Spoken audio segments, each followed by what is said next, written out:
tout le monde, c'est le vrai cinéma. Donc on se retrouve sur une vidéo sur mon top 10, 10 de mes attentes de films pour l'automne. Donc c'est la première édition, c'est la première fois que je fais ça parce qu'avant je voyais pas nécessairement un intérêt à le faire. Mais là, cette année, vu que ça va être, il va y avoir une tonne de bons films en septembre, octobre, novembre. Je ne inclus pas les films de décembre. Eux autres, ça va aller plus pour la section hiver. Donc, il n'y aura pas Star Wars, le nouveau Jumanji, tout ça sera sur un autre top probablement. Mais il va y avoir plein de films. Je vous le dis déjà, les Honorable Mentions et les films dans mon top auraient été tous première place. Il va y avoir, dans mon top 10, il va y avoir tous les films qui sont nommés. Je les attends avec une hype là, de fou. Donc, on va commencer avec les Honorable Mentions tout de suite. Donc, Honorable Mention, je mentionne A Beautiful Day in the Neighborhood, le prochain film de Tom Hanks sur le biopic sur Mr. Rogers, donc un animateur de TV qui a inspiré beaucoup de gens. Et avec la bande-annonce, ça a l'air d'être super beau. Je pense que ça va être le plus beau film, pas au niveau visuel, mais le niveau histoire, ça va être le film le plus touchant, le plus beau qu'on va avoir cette année. J'ai énormément hâte de voir ça. Je connais pas trop Mr. Rogers, mais déjà avec l'intro de la bande-annonce, Tom Hanks, ça a l'air déjà d'être convaincant dans le rôle à 100%. Vraiment, Tom Hanks ça pourrait être une très belle performance dans ce film-là. Donc voilà, je dis pas plus que ça. A Beautiful Day in the Neighborhood, je l'attends énormément. Ma dernière honorable mention, c'est Terminator Dark Fate, le prochain Tim Miller et le prochain Terminator de la franchise. Et c'est James Cameron qui retourne à la production. J'ai bien hâte de voir ce film-là, surtout quand Tim Miller nous a annoncé que le film était rated R. Ça dit du bien. Bref, j'ai vraiment hâte de voir ça. C'est réalisé avec un gars qui a du cœur. Je trouve qu'il a vraiment de l'esprit puis il veut vraiment faire ce film-là. Tim Miller, c'est lui qui avait réalisé Deadpool 1, qui avait fait une drame bien sympathique. C'est sûr, c'est pas révolutionnaire, c'est pas le meilleur réalisateur d'action qu'on a vu, mais c'était déjà pas mal. Et on a déjà en plus Arnold Schwarzenegger et Linda... non, j'allais dire Linda Hamilton. C'est bien Linda Hamilton, hein? Corrigez-moi dans les commentaires, hein, s'il vous plaît. Qui revient pour Sarah Connor. J'ai bien hâte de voir ce Terminator-là, surtout. Moi qui aime beaucoup Terminator 2 et 3, j'aime beaucoup ceux-là, surtout le 2. Le 2, ça c'est... Je pense que c'est une des... dans le top 3 des meilleures suites de films qui est arrivé au cinéma. Il est excellent. Et voilà, j'ai vraiment hâte de voir ça. Ça sort le 1er novembre et j'ai vraiment hâte de voir ça. Donc, sautons au top. 10e position, je mets Ford vs Ferrari ou Le Mans 66 pour les Français. Donc le film sort le 15 novembre 2019 au Québec. Donc c'est réalisé par nul et autre James Mangold, lui qui nous avait donné la merveilleuse réale de Logan. Et c'est lui aussi qui a réalisé Walk the Line et voilà. Et The Wolverine, donc le deuxième film de selon la trilogie de Wolverine dans la saga X-Men. Bref, j'ai vraiment hâte de voir ce film-là parce que c'est un biopic. J'adore les biopics. Parce que t'as Matt Damon qui joue avec Christian Bale. Oh my god! Matt Damon et Christian Bale dans le même film, ça fait déjà monter la hype à 100%. Deux excellents acteurs. Matt Damon qui joue dans un de mes films préférés, The Department, et Christian Bale qui joue encore dans un autre de mes films préférés, The Dark Knight. Donc j'ai vraiment hâte de voir ces deux acteurs-là se fusionner dans une histoire de course, de comment Ford voulait battre Ferrari avec la Ford GT. Si je me trompe pas, les fans d'automobile, comme moi, c'est pas ça. J'ai vraiment hâte de voir ce film-là. Donc, Ford vs Ferrari, embarqué solide. Donc, sautons à la 9e position. La 9e position, c'est la tant attendue suite de Shining, Doctor Sleep de Mike Flanagan. C'est Mike Flanagan, un réalisateur d'horreur que j'ai pas trop vu chez les films, mais qui est vraiment bien acclamé par les critiques. Qui est vraiment bien acclamé par lui. Bref, donc Shining est encore un autre de mes films préférés. Ok, c'est moi ou dans cette vidéo il y a des acteurs ou des suites ou des trucs qui ont rapport avec mes films préférés? Moi je pense que c'est à cause de ça, probablement que j'ai hâte à ces films-là. Bon bref, donc ça signe le retour de Danny, le jeune Danny, là maintenant joué par Ewan McGregor, qui va revivre ses périples dans l'hôtel, la fameuse hôtel où est-ce que son père a perdu les bouts d'un peu, ceux qui ont vu le film, voilà, un peu, c'est un bad mot. Bref, j'ai vraiment hâte de voir ça, moi qui étant fan de l'œuvre originale de Stanley Kubrick, J'ai vraiment hâte. En plus, ça a l'air plus d'être plus sur la magie que dans le premier Shining. Ça a l'air d'explorer un tout autre sujet et j'ai vraiment hâte de voir ça. Un film d'horreur qui m'intéresse beaucoup aussi. Mais j'ai très peur parce que je pense pas que le film va surpasser Shining. Ça va peut-être être Blade Runner, ça va être sous le cul de le dépasser, mais peut-être pas. Donc j'ai un peu peur pour ça. Donc bref, sautons à la 8e position. 8e position, c'est The Lighthouse de Robert Eggers. Ok, j'ai vu la bande-annonce qui est sortie il y a peut-être une semaine de ça ou moins que ça. J'ai découvert The Witch il y a 3-4 jours de ça. J'ai adoré The Witch. The Witch est une des claques cinématographiques que je me suis pris de ces dernières années. C'est une film tellement que je me suis chié dessus. C'est pas croyable, je me suis chié dessus tellement que le film fait peur à un point. C'est tellement terrifiant avec une merveilleuse histoire, avec une tension qui grossit à travers le film. C'est vraiment très what the fuck aussi comme film. Ceux qui aiment beaucoup les films de sorciers et tout ça, vous allez être servi. C'est vraiment un très bon film d'horreur. Et quand Robert Eggers annonce son film The Lighthouse avec Robert Pattinson et William Dafoe qui crient des folies, qui se donnent des curieux et qui déboulent dans leur tête dans une bande-annonce, dans un film qui va être en carré, noir et blanc, dans une forme, dans nulle part, moi ça m'intéresse foudroyamment. C'est vraiment un film que j'ai énormément hâte de voir, qui va peut-être être pas disponible malheureusement au Québec, mais j'ai vraiment, s'il est disponible, je me précipite dessus, je veux le voir, il va être excellent.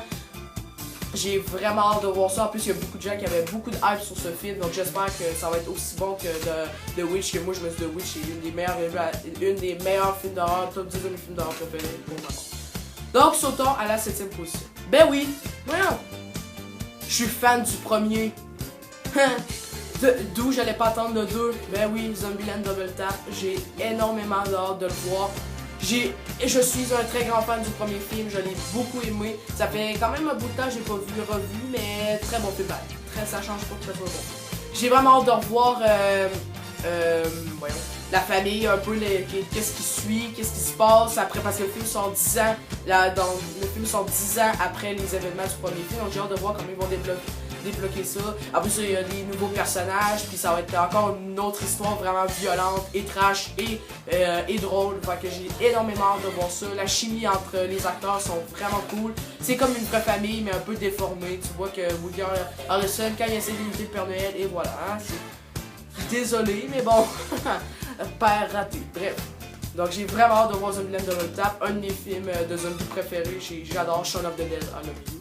Bref, vraiment hâte de voir ce film-là qui sort le 18 octobre à l'affiche. 6e position, je suis sûr, personne connaît ce film-là. Moi j'ai vu 2 bandes annonces et mon Dieu, ça a l'air d'un chef-d'œuvre. Queen and Slim, ça a l'air d'être un chef-d'œuvre. C'est écrit par Lena White, je pense que c'est une scénariste d'une série Netflix qui a gagné aux Emmy. Elle a gagné un Emmy, j'ai pas vu la série. Et c'est réalisé par une fille qui s'appelle Mélina, j'ai oublié son nom de famille, désolé, mais bon. Bref, le film est en vedette Daniel Kaluuya qui est avec Taron Egerton les meilleures révélations d'acting de cette décennie. J'ai vraiment hâte de voir ce film-là. L'histoire, une sorte de Bonnie and Clyde version noire. Et en plus, c'est plus trash un peu. Il tue un policier, mais pour self-defense un peu. J'ai énormément hâte de voir ça. Il nous balance 2 bandes annonces folles et d'une réalisation belle. Vraiment, je vous conseille de voir les bandes annonces, ceux qui n'ont pas vu courir les bandes annonces, mais ça a l'air d'être un film fou. Je pense que c'est le film indépendant que j'entends le plus cette année. Pas cette année, mais que j'attends plus de cette partie d'automne. Ça a l'air d'être vraiment intéressant comme film. Les 2 personnages principaux ont l'air d'avoir une bonne chimie, un peu une chimie assez bizarre, mais qui ont l'air de bien fonctionner à l'écran entre les deux. Donc Queen and Slim sort en fin novembre 2019. Je sais pas s'il va sortir au Québec, mais ça sort dans ce coin-là aux États-Unis. Donc sautons à la 5e position. 5e position Joker de Todd Phillips. J'attends ce film énormément, ça va être intéressant, vraiment beaucoup. De la manière que Todd Phillips, je trouve que c'est avec ce film-là, Todd Phillips s'améliore beaucoup. Todd Phillips, c'est lui qui a réalisé l'excellent biopic / comédie War Dogs, et c'est lui qui a réalisé la trilogie Hangover. Puis il n'y avait pas tant de talent de réal que ça, il y avait une belle réal, surtout sa scène préférée dans sa filmographie, dans War Dogs.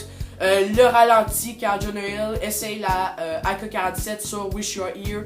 Ça, c'était magnifique niveau réel. Mais je trouve qu'avec Joker, ça va être malade. On a un casting de fou.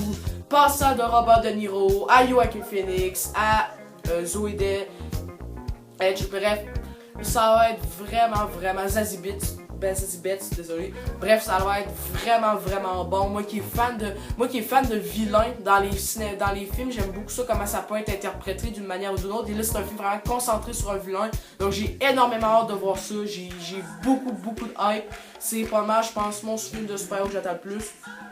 Oui, en effet, c'est le film de super-héros que j'attends le plus dans cette partie. Super-héros, mais qui tourne dans les super-héros. Bref, de cette fin d'année, j'ai énormément hâte de voir ça. J'espère que ça va être bon. En tout cas, on va le voir passer dans beaucoup de festivals, dont Sundance et le TIFF. Et on va le voir passer. J'ai vraiment hâte de voir ça, ça m'intrigue énormément.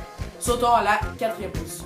4e position, je mets Knife Out, le prochain Ryan Johnson. C'est lui qui a réalisé le très polémique Star Wars 8 que j'ai bien aimé. J'ai beaucoup aimé celui-là, c'est un très bon film et je le trouvais vraiment différent, c'est pour ça que moi je l'ai beaucoup aimé, il est original et différent des autres Star Wars. Et c'est lui qui a réalisé le très mindfuck mais qui reste très excellent, Looper, sorti en 2012. Donc j'attends beaucoup ce film parce que le film a le meilleur cast de l'année. T'as Toni Collette, Jamie Lee Curtis, t'as Daniel Craig / James Bond, t'as Captain America Chris Evans, t'as Ana de Armas, t'as Christopher Plummer, Michael Shannon, Don Johnson qui vont s'échanger les paroles dans un film d'Agatha Christie, dans l'esprit d'Agatha Christie. Wow! Je peux pas dire mieux, ça a l'air fou comme film, ça a l'air, moi qui aime beaucoup les films de policiers, aussi qu'il y a de l'intrigue, puis qui peut avoir un sorte de twist final, un plot twist. Ça peut être vraiment intéressant. Et en plus, les personnages ont l'air d'être vraiment attachants. Donc j'ai très hâte de voir ça. C'est un film qui va sortir le 27 novembre, tant qu'en France, tant qu'au Québec, 2019. J'ai vraiment hâte de voir ça, ça m'intrigue énormément. Donc voilà. Sautons au podium à la 3e position. Et celle-là va pas vous étonner du tout.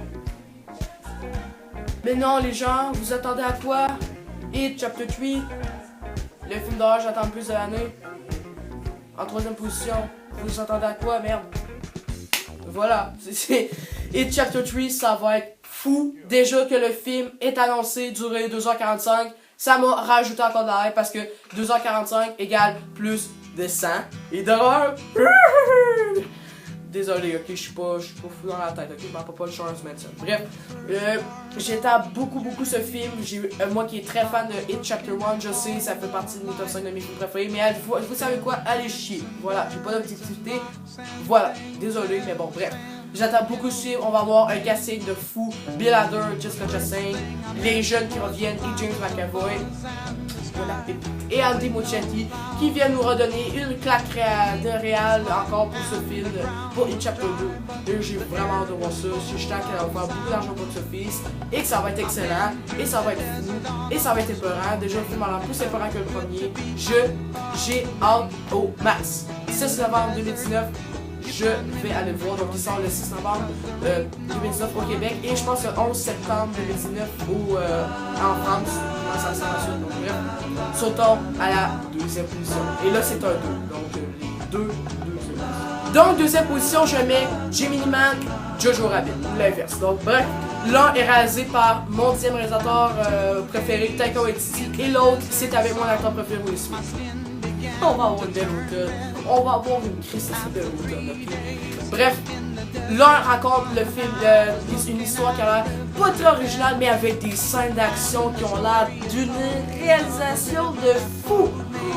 Je regarde la balance, je me dis, je vais m'éclater devant ces fights-ci, oh my god. En plus, sur Will Smith, moi qui est un acteur qui sait tout faire, déjà avec Aladdin cette année, il m'a prouvé qu'il est capable de tout faire, qu'il a du charisme et qu'il peut jouer dans des films d'action réalisés par Ang Lee, qui nous avait déjà proposé une excellente mise en scène et réelle avec The Life of Me. Donc j'ai très hâte pour Gemini Man qui sort le 11 octobre 2019.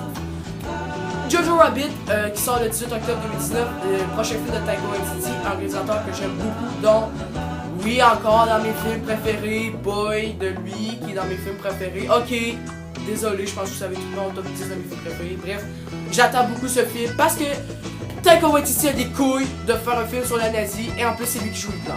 Voilà, ça prend une méchante paire de couilles pour faire ça. Bref, sinon on retrouve déjà un autre cast secondaire déjà parfait avec Robert Wilson, Sam Rockwell, un acteur qui m'attire beaucoup en ce moment, et Scarlett Johansson. Donc j'ai vraiment hâte de m'éclater devant ce film-là, qui ça a l'air drôle, c'est une satire anti-nazi, en tout cas bref, ça a l'air vraiment drôle, vraiment. Donc surtout à la première position, moi qui est fan de ce réal, qui fait partie de mes réalisateurs préférés. Vous attendez plus.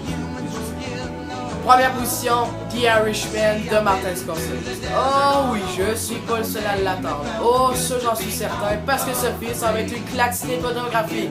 Le meilleur film Netflix. Oui, le meilleur film Netflix. Déjà là. Moi, j'ai trois grosses manières de l'attendre. Martin Scorsese est un de mes réalisateurs préférés. Il y a deux films de sa filmographie qui sont dans mes films préférés, Goodfellas et The Department, qui sont dans mes films préférés. J'adore ces films, c'est des chefs-d'œuvre, c'est magnifique comment ils sont extraordinaires. Et aussi parce que toi, un casse de fou, Robert De Niro échange la parole à Al Pacino et Joe Pesci qui est extraordinaire dans The Goodfellas. Si vous avez pas vu Goodfellas, putain, allez au moins regarder la performance de Joe Pesci qui il change de caractère en claquement de doigts, c'est majestueux. Et donc j'ai vraiment hâte de voir ça. Et en plus, ça sort sur Netflix, donc wow, j'ai vraiment hâte. Ça va être vraiment intéressant. En plus, moi qui est très fan de films de mafia, j'aime beaucoup les films de mafia. Oui, j'ai aimé que ce soit de Robert Fleischer.